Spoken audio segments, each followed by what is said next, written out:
Estamos con Javier Pascual, que fue uno de los fundadores, junto con Miquel Zuluaga, en el año 1988 de la editorial SUA. La editorial SUA, pues, que ha producido un montón de libros sobre montañismo, senderismo, naturaleza, revistas como Euskal Herria, revistas como El Mundo de los Pirineos, y entre los títulos pues hay más de 600 títulos.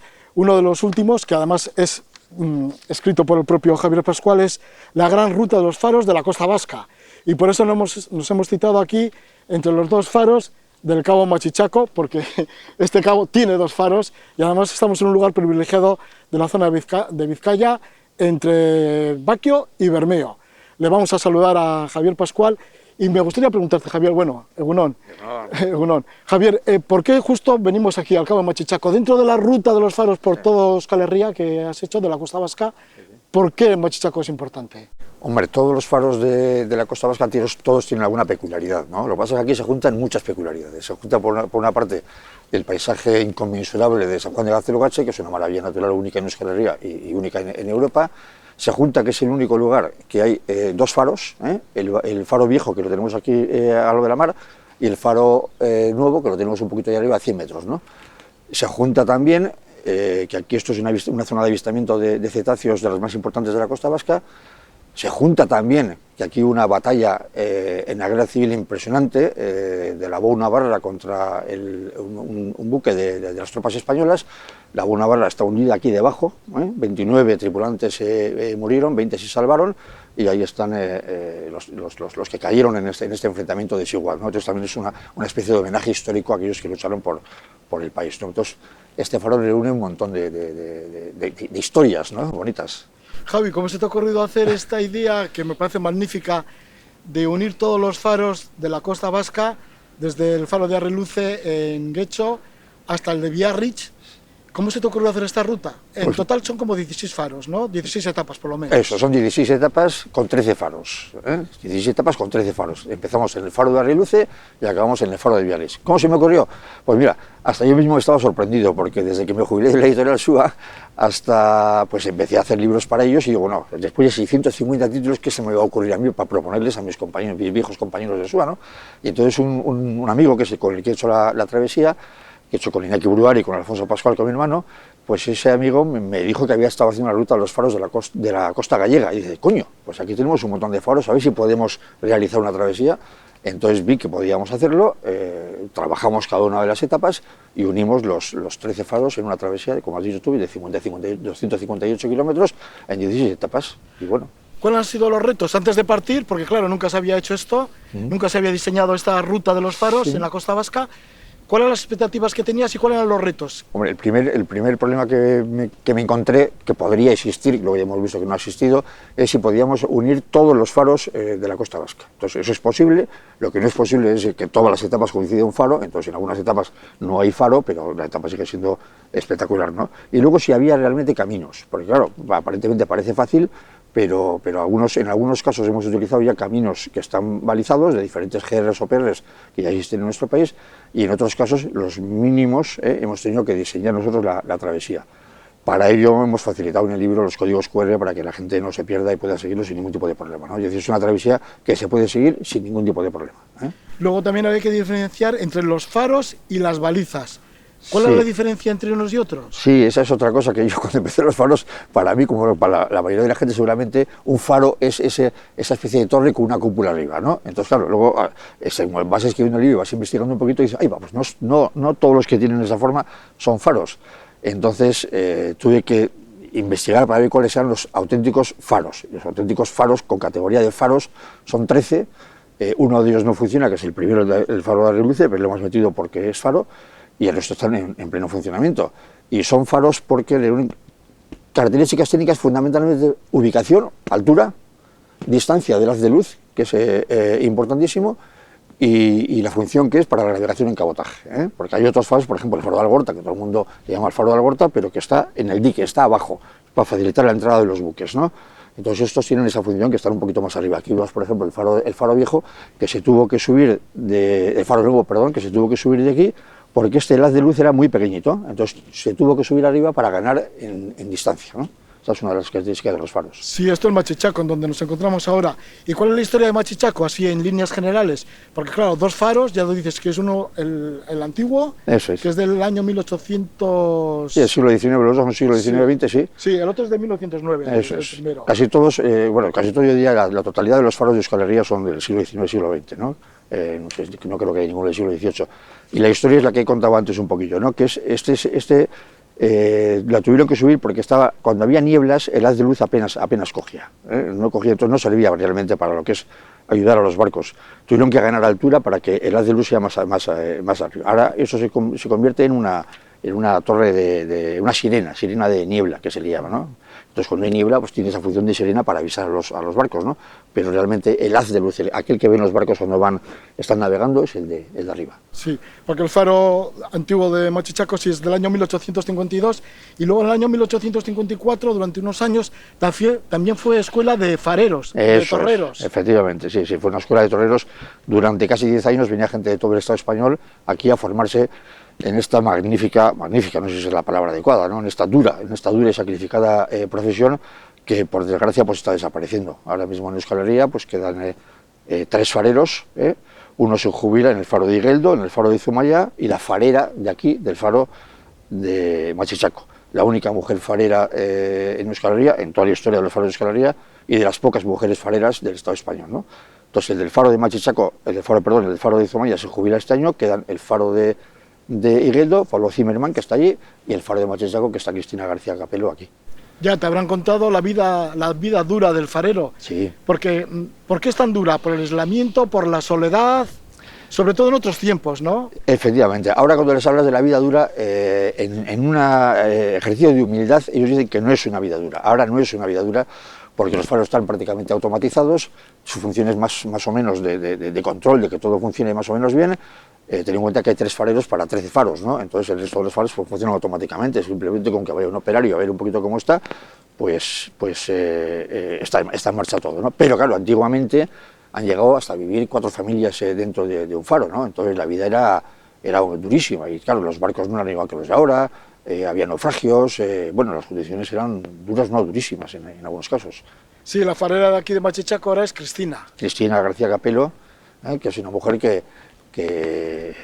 le encanta su profesión, que le encanta dónde está viviendo, que no lo dejaría nunca, bueno, como tú y como yo, que nos gustaba nuestra profesión. Ya, por eso estamos aquí también, con Claro. la entrevista, tú con los libros. Javi, ¿con qué os habéis encontrado en el camino de la ruta de los faros? Aparte de los faros, de estas grandes torres, pues también, pues claro, estarán los acantilados, búnkers. Eso es. La mayoría de la travesía, por suerte, porque en algunos otros sitios no se puede hacer, pero por suerte en nuestro país, la mayoría de la travesía se puede realizar por línea de costa. Muy pocas veces nos metemos muy adentro, ¿no? Entonces ya, el estar andando por línea de costa hace que estamos todo el rato en unos acantilados espectaculares, ¿no?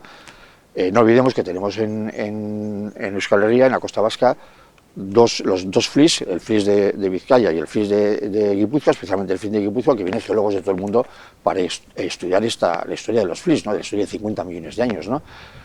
Esta travesía también tiene otra particularidad, que es que vamos a conocer la práctica totalidad de los pueblos de la costa vasca, lo cual ya es mucho decir, ¿no? Es decir, que no vamos... yo creo que no se queda casi ninguno fuera. Estuvieron en casa estos. Fuimos Miguelón y yo. ¿No? ¿Y quién más? Alguien No. más. Yo creo que no, Y- Pero Miguelón se quedó en casa. Y me decía, no, Miguelón fue a casa de su hermano.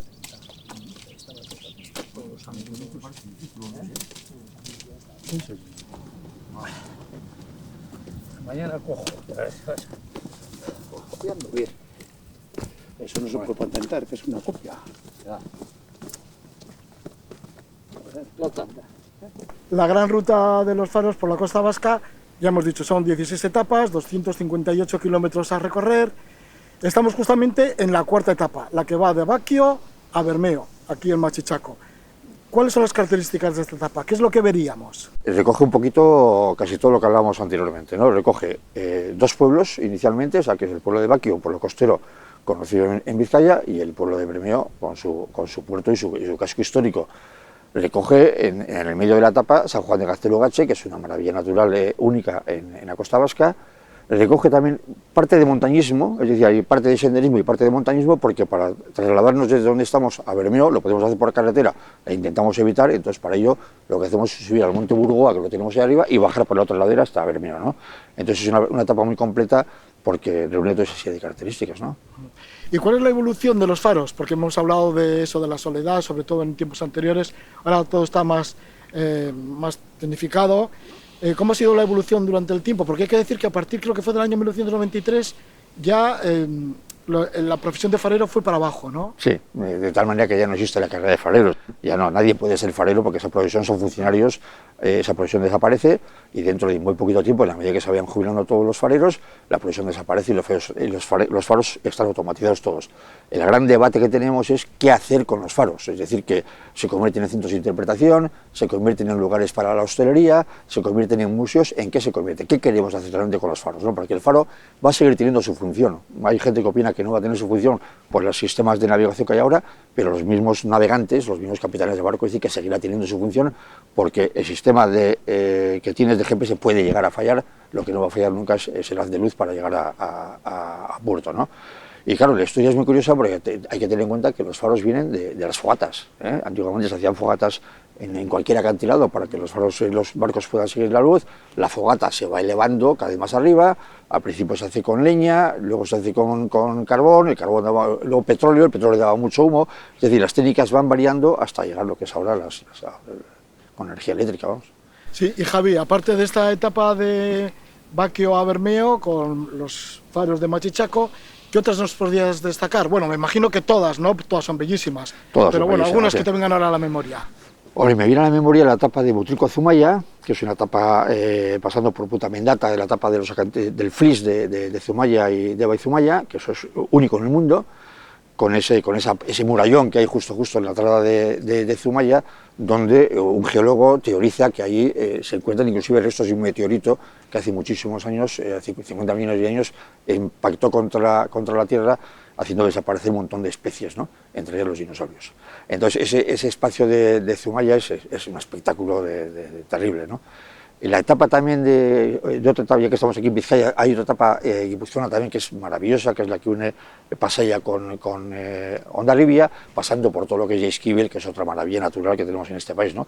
Y las etapas también de Ipar Euskal Herria, ambas dos, la que está de Endaya y acaba en Doña María Loizune, para luego salir de ahí y acabar en Biarritz, son también por esta costa Lapurtarra, que tiene unos pueblitos encantadores y unos paisajes inconmensurables, ¿no? Entonces, bueno, pues por destacar algunas, pero es que todas son auténticamente maravillosas. Aquí con Javier Pascual, en el Cabo Machichaco, pues con la gran ruta de los faros de la costa vasca, este guía, este manual, y además, bueno, hay que decir que también es autor de libros como Pueblos de Vizcaya con encanto y excursiones alrededores, lo mismo con Pueblos de Áraba, y también pues está el libro Excursiones por riberas de ríos, ha cambiado los ríos por la costa últimamente, y ya mira, ya que te tenemos, me gustaría preguntarte, ¿cómo fue la idea de la fundación de SUA Edición, que ya hemos dicho que tenéis más de 650 títulos?